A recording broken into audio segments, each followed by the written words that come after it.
மதுரையில் IAS, IPS அதிகாரிகள் கணவன் மனைவியாக பங்கேற்று சமத்துவ பொங்கல் வைத்து கொண்டாடினர். மதுரை மண்டேலா நகர் பகுதியில் உள்ள வல்லமை அறக்கட்டளை இலவச காவல் பயிற்சி மையத்தில் சமத்துவ பொங்கல் கொண்டாடப்பட்டது. இதில் விமான போக்குவரத்து துறையில் DIG-யாக பணியாற்றி வரும் ரம்யா பாரதி மற்றும் மேற்கு வங்க மாநில குறு சிறு மற்றும் நடுத்தர தொழில்துறை இயக்குனர் ஸ்வரூப் உதயகுமார் IAS ஆகியோர் காவல்துறையில் சேர்வதற்காக பயிற்சி பெற்று வரும் ஏழை மாணவ மாணவிகளுடன் பொங்கல் வைத்து கொண்டாடி மகிழ்ந்தனர். முதலில் பொங்கல் வைத்த குழுவிற்கு பரிசுகளும் பாராட்டுகளும் வழங்கப்பட்டது. பின்னர் பேசிய ஸ்வரூப் உதயகுமார், காவல் பயிற்சி பெற்று வரும் மாணவ மாணவிகளுடன் இணைந்து பொங்கல் வைத்து கொண்டாடியதில் மிக்க மகிழ்ச்சி அடைந்ததாக தெரிவித்தார். உங்களோட அந்த அப்ரோச் ரொம்ப இன்ட்ரெஸ்டிங்கா இருந்துச்சு. எல்லாரையும் மாணவர்களை ஒரு இடத்தில்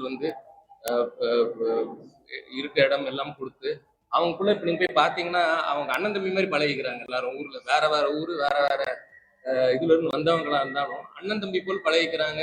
அவங்களோட கொண்டாடுறது எங்களுக்கு ஒரு 10 வயசு சின்னதான மாதிரி தெரியுது எங்களுக்கு. அதனால ரொம்ப ஒரு புத்துணர்ச்சியாக இருக்கிறது.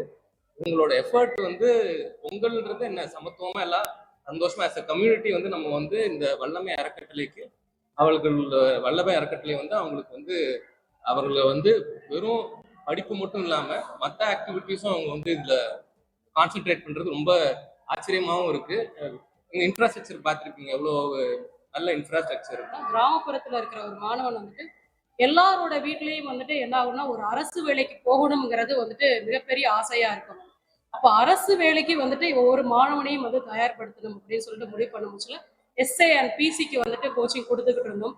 அதுல நம்மளோட மாணவர்கள் SA and PC-லன்னு பாத்தீங்கன்னா மொத்தம் எத்தனை பேர் படிச்சிருப்பாங்கன்னா இங்க அகாமடேஷனோட தங்கி படிச்சவங்க ஒரு 225 பேர் படிச்சாங்க. 163 மாணவர்கள் பாஸ் ஆயிருக்கிறாங்க. அவங்களுக்கு இப்போ பிசிக்கலுக்கான ட்ரைனிங் எல்லாமே கொடுத்துக்கிட்டு இருக்காங்க. இப்போ எங்களோட 163 மாணவர்களையும் பாஸ் ஆக்குறது எங்களோட ஒரு கடமையாவும் ஒரு மிகப்பெரிய சந்தோஷமாவும்